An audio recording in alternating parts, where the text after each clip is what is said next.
Hi there, my name is Colin, and I recently attended Alberto Martinez's live lecture on Einstein and how he learned about the theory of relativity and some of Einstein's history and stuff like that. Um, yeah, so basically what he lectured about was Einstein's life. He focused mainly on 1906 to 1910. So um, Einstein was an adult. He had moved out from his parents' house and he was doing things on his own, exploring things on his own, and being poor. Um, because that takes up a lot of time. And yeah, in terms of actual physics things, though, he covered oops, some of like original like what did Einstein actually cover in some of his essays, oh, and then like some people like criticisms or comments about them.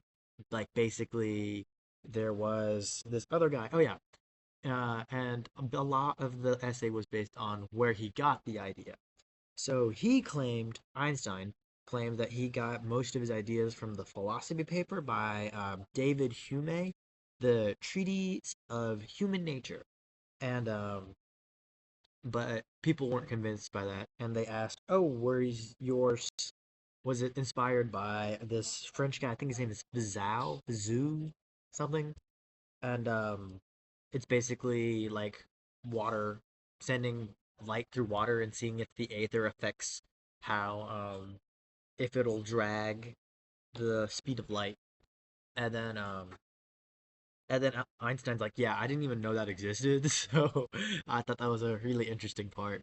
Um, Going into this, I had like no experience with Einstein at all. I mean, I learned like the basic, uh, E equals mc squared, obviously, and like I learned some of the things about it, but all of this was new content to me. The I have a very simple understanding of the theory of relativity, so this was really interesting to me about like all of the equations and stuff you talked about. And something that I wanted to build on was Fazal's experiment was actually replicated by a couple of people that I have written down here. An Albert A. Michelson and an Edward Morley. They were able to replicate Fazal's experiment with like the water because he had a couple of problems with it. Like he didn't quite get the speed of the water consistent, and then they did, and then like they changed some other factors that Fazal just kind of skipped over because whatever constraints. And they actually found that the stuff he found was exactly correct, even in a perfect scenario. So like they were able to find that, uh, yeah, he was able something along the lines of whatever equations he found were very similar to what they should have been, and then they were able to find some errors. And yeah, that was really interesting. And I also wanted to follow up on some more about Einstein because the whole part about his awful shamble of a love life and his like his parents not approving of his marriage. Um, I actually found somewhere that his parents didn't approve of his message because of his his wife's background, and it wasn't actually like a oh this girl's meant for you. It's because they didn't like the new girl. Completely off topic, but still. Actually, no, this is on topic.